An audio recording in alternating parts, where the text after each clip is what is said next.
So, Borky, there's a streaming service that is drawing you back in.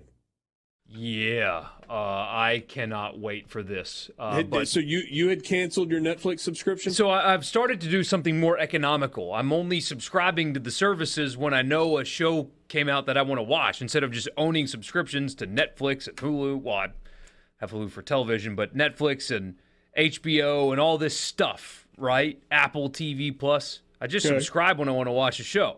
So I don't have one on Netflix right now. So you'll pay $12 instead of $12 a month for 12 months. Exactly.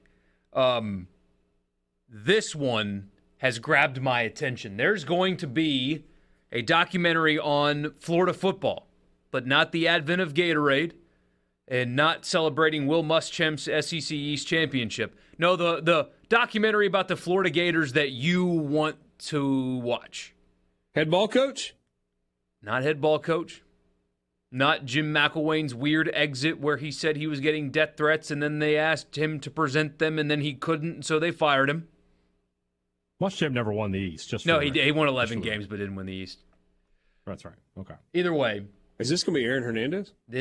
They're calling it Swamp Kings. It's going to be released in August 23rd, right before the season begins. The same people that did the Manti Te'o documentary, the NBA betting scandal from 2007, Malice at the Palace, those people.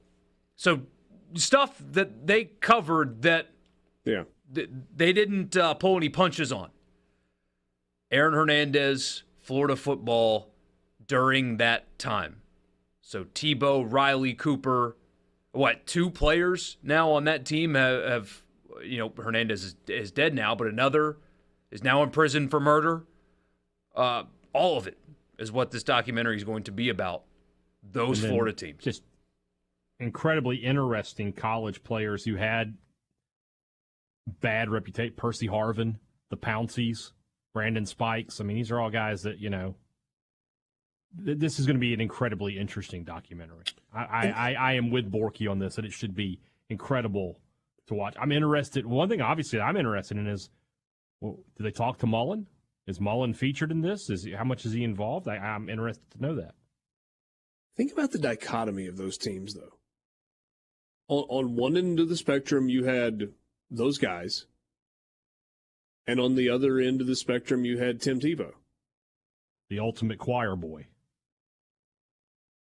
Yeah, and I mean, I think it was real with him. And there are people that think fake. Think whatever you want to think. But I mean, I think it was real with Tebow. I think I've told this story before. I know a guy that dated a girl that dated Tebow. So, it's grapevine stuff. But she said that he was exactly who you thought he was.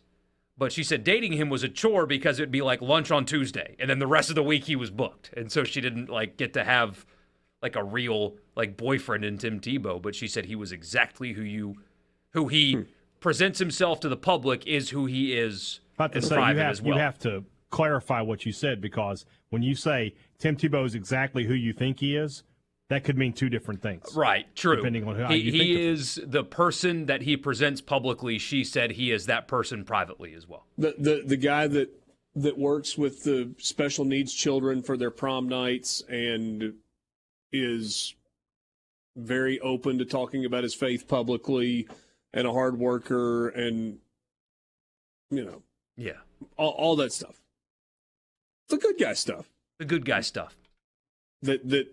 And for a lot of people seemed too real to be true or too good to be true, and therefore it made him fake or whatever. And people, always want to tear somebody down. Whatever. Okay. Somebody on the text line makes a good point. Cam Newton was on these Florida teams.